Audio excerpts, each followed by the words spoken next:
कक्षा 10 अध्याय नंबर 6 के अंतर्गत आज जो हमारा जो टॉपिक है उसका नाम है 20वीं शताब्दी के भारत में किसान, मजदूर एवं वामपंथी आंदोलन तथा इसकी विशेषता और अवलोकन।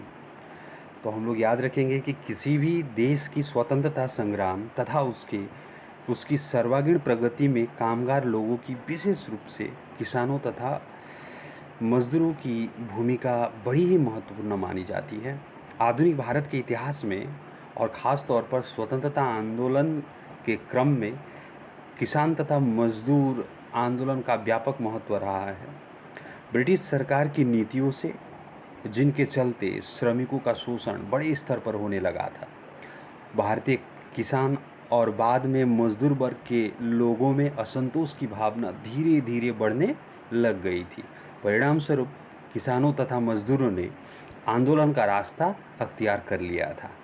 तो देखेंगे कि इस चैप्टर के अंतर्गत जैसे भी दिखा गया है कि भारत में किसान, मजदूर और वामपंथी आंदोलन, इसका अर्थ है कि हम लोग जो 20वीं शताब्दी में जो भारत में 4 प्रमुख राष्ट्रीय आंदोलन हुए, उसी में किसानों तथा श्रमिक वर्गों ने किस प्रकार से भाग लिया उसको हम लोग देखेंगे। तो 4 प्रमुख राष्ट्रीय आंदोलन क्या क्या है?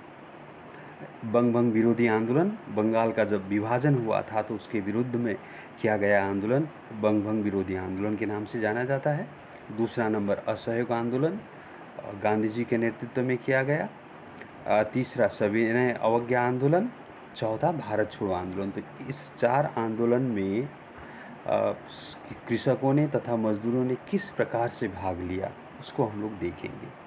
तो पहला हम लोग जो आंदोलन है वो असहयोग बंगभंग विरोधी आंदोलन है, तो उसको हम लोग पढ़ेंगे। पहले बंगभंग विरोधी आंदोलन, तो एक ही बार हम लोग टॉपिक में नहीं जाएंगे। सबसे पहले हमें समझना है कि ये बंगाल का विभाजन या ये बंगभंग विरोधी आंदोलन क्या था, तो इसको हम लोग देखेंगे। तो बंगाल का विभाजन, लॉर्ड कर्जन जब वायसराय थे तो उस समय बंगाल का विभाजन करने का निर्णय लिया गया था। तो उनका कार्यकाल 1899 से 1905 ईस्वी में वो यहाँ भारत के वायसराय थे। तो इस प्रकार से देखेंगे कि 1905 में बंगाल का विभाजन हुआ और अंत में यहाँ पे देखिए 1911 तक है। इसका अर्थ है कि 1911 तक ये चला। तो किस प्रकार से 1911 में अंग्रेज़ों ने बंगभंग का जो निर्णय लिया था उसे वापस ले लिया था, तो ये हम लोग देखेंगे। तो बंगभंग के कारण बंगाल विभाजन के पीछे अंग्रेजी सरकार ने क्यों बंगाल विभाजन करने का निर्णय लिया, तो अंग्रेजी सरकार ने बंगाल विभाजन करने के पीछे कुछ तर्क दिए थे। जैसे एक नंबर में है प्रशासनिक समस्या।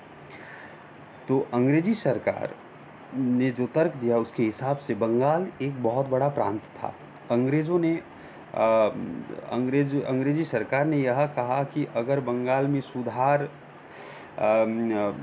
करना है, लाना है और अच्छा शासन जनता को देना है, तो हमें क्या करना है, बंगाल को विभाजित करना है, क्योंकि ये बड़ा क्षेत्र है और इसको एक ही शासक के द्वारा चलाना बहुत कठिन है। इसलिए प्रशासनिक असुविधा के कारण भी इसे क्या कर देना है, विभाजित कर देना है। दूसरा, बहुत बड़ा प्रांत, जैसे अभी थोड़ी देर पहले बताया, बहुत बड़ा प्रांत होने के कारण से शासन चलाना संभव नहीं है।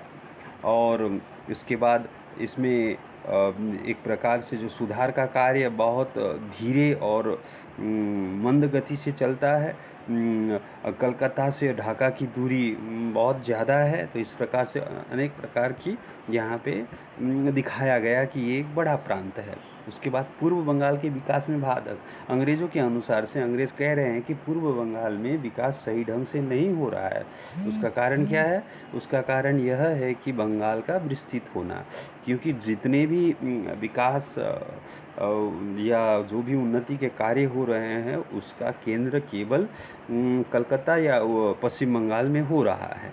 तो इस प्रकार से देखेंगे कि पूर्व बंगाल में किसी भी प्रकार का कोई विकास नहीं हो रहा है। तो पूर्व बंगाल को विकसित करने के लिए, उसे समृद्ध करने के लिए बंगाल का विभाजन अनिवार्य था। तो अंग्रेज़ों ने 3 तर्क दिए लेकिन वास्तविक कारण यहाँ पे देखिए, अंग्रेज़ों ने क्यों बंगाल का विभाजन किया, उसके पीछे क्या कारण थे। तो एक है बंगाल में बढ़ती हुई राष्ट्रीयता को कुचलना। बंगाल शुरू से ही एक संवेदनशील प्रांत रहा था। संपूर्ण भारत में राष्ट्रीयता की लहर सबसे अधिक बंगाल को ही प्रभावित किया था। ठीक, तो सही अर्थों में इन दिनों राष्ट्रीय आंदोलन का नेतृत्व बंगाल ही कर रहा था। तो कर्जन इस स्थिति को पूरी तरह से समझता था। वह बंगाल में राष्ट्रीय भावना की वृद्धि को रोकना चाहता था। उसके लिए क्या करना है, उसके लिए बंगाल का विभाजन सरल उपाय उसको लगा। तो इस प्रकार से अब तो बंगाल में बढ़ती हुई राष्ट्रीयता को कुचलना प्रमुख कारण था।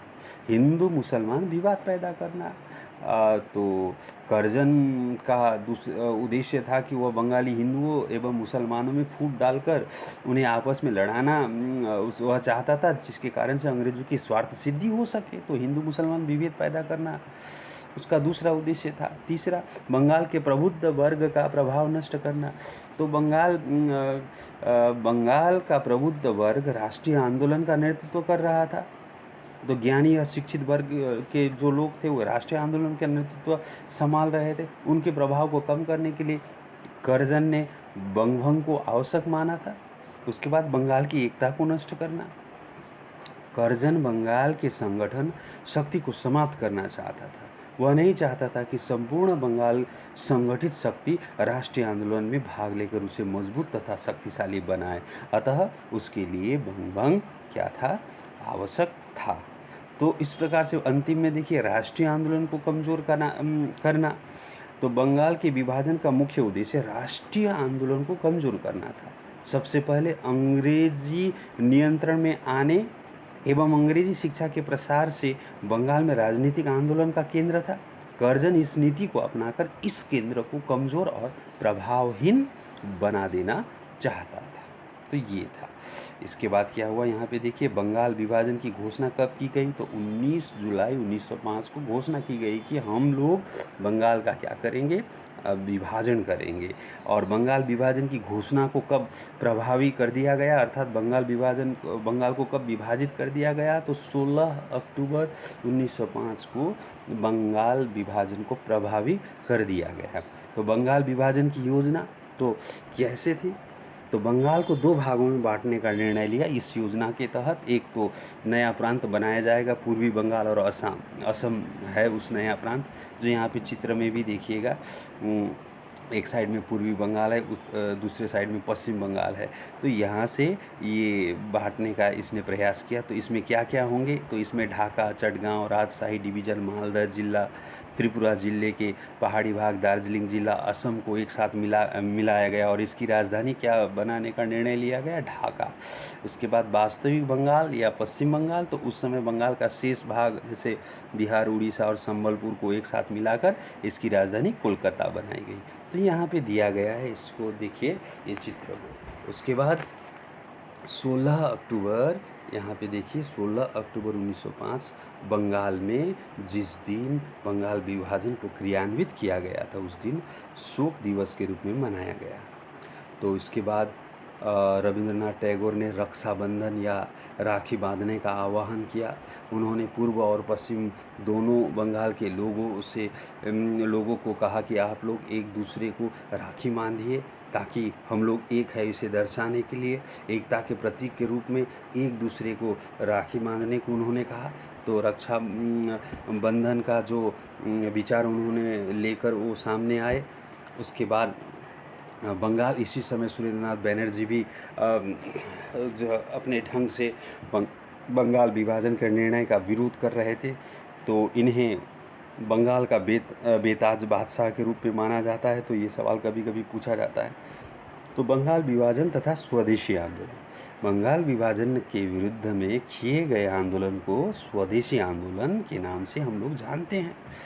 स्वदेशी आंदोलन के या चरण क्या थे, या इसके प्रमुख इसमें कार्यक्रम किस प्रकार का था, तो इसको 3 चरण थे। तो एक तो बहिष्कार अथवा बॉयकट था, जो अंग्रेजी सरकार को सहयोग न करना, बहिष्कार का अर्थ। स्वदेशी का अर्थ है राष्ट्रीय उद्योग धंधों का विकास, और तीसरा राष्ट्रीय शिक्षा को बढ़ावा देना था। तो बहिष्कार या बॉयकॉट करने का सुझाव सबसे पहले कुमार मित्र ने अपनी पत्रिका संजीवनी में 23 जुलाई 1905 को उन्होंने दिया था। इसी दौरान देखेंगे हम लोग अनेक सारे धंधों की स्थापना हो गई, लगाया गया, स्थापित किया गया, जिससे उसमें एक प्रसिद्ध है बंगाल केमिकल्स। डॉक्टर प्रफुल्ल चंद्र रॉय ने बंगाल केमिकल की स्थापना की। इसी प्रकार से साबुन फैक्ट्री की स्थापना डॉक्टर नील रतन सरकार ने किया। आयरन एंड स्टील जो कंपनी थी, जमशेदजी रुस्तम जी टाटा ने इस कंपनी की स्थापना उन्होंने किया था। लेकिन पहली बार ऐसा हुआ कि यहाँ जितने भी पूंजी लगाने वाले लोग थे तो वो सब भारतीय थे। उसके बाद फिर सरला देवी चौधरानी ने लक्ष्मीर भंडार का ये स्थापित किया ताकि इस आंदोलन को और भी ज़्यादा बढ़ावा मिल सके, आगे बढ़ाया जा सके। तो इसी प्रकार से एंटी सर्कुलर सोसाइटी का गठन किया गया स्वच्छेंद्र प्रसाद बसु ने। इसका मुख्य उद्देश्य था कि ऐसे विद्यार्थियों को फिर से उसके लिए शिक्षा व्यवस्था को चलाना जिन्हें अंग्रेजी सरकार निकाल दिया है अपने सरकारी स्कूल से, या हो सकता है कि वो स्वयं स्कूल को त्याग चुके हो। तो एंटी सर्कुलर सोसाइटी की स्थापना हुई। प्रथम राष्ट्रीय विद्यालय की स्थापना इसी दौरान हुआ 8 दिसंबर 1905 को रंगपुर में। उसके बाद शिक्षा परिषद की स्थापना 11 मार्च 1906 को हुआ। इसके बाद Bengal national school and college की स्थापना 14 अगस्त 1906 में हुआ। तो इसके प्रथम प्राचार्य श्री अरविंद घोष थे। स्वदेशी आंदोलन का इस प्रकार से विस्तार हुआ। आरंभ में इसका स्वरूप राष्ट्रीय था। पूना, पुरी, लाहौर, मुल्तान, हरिद्वार जैसे कई जगहों पर जो है अंग्रेजी वस्तुओं का बहिष्कार किया गया। उत्तर प्रदेश, मद्रास, मुंबई, पंजाब, बिहार, इलाहाबाद, मध्य प्रदेश, मछलीपट्टनम, कई जगहों पर राष्ट्रीय स्कूल की स्थापना हुई। उसके बाद प्रमुख नेतृत्वकर्ता बाल गंगाधर तिलक देख सकते हैं हम लोग, ये मुंबई के, सुब्रमण्यम अय्यर मद्रास के, सैयद हैदर रजा दिल्ली से, लाला लाजपत राय पंजाब। इस प्रकार से 12 दिसंबर 1911 को अंत में सरकार ने बाध्य होकर बंगाल विभाजन को इन्होंने रद्द कर दिया। तो बंगाल विभाजन, अब हम लोग अपना जो मुख्य टॉपिक है उसमें हम लोग आ रहे हैं कि बंगाल में विभाजन विरोधी आंदोलन तथा कृषक आंदोलन, ये है हमारा वास्तव में टॉपिक। लेकिन चूंकि ये सब हम लोग नहीं पढ़ेंगे, ये परीक्षा में ये सब पूछा जाता है। बंगाल विभाजन के कारण क्या था, वास्तविक कारण क्या था।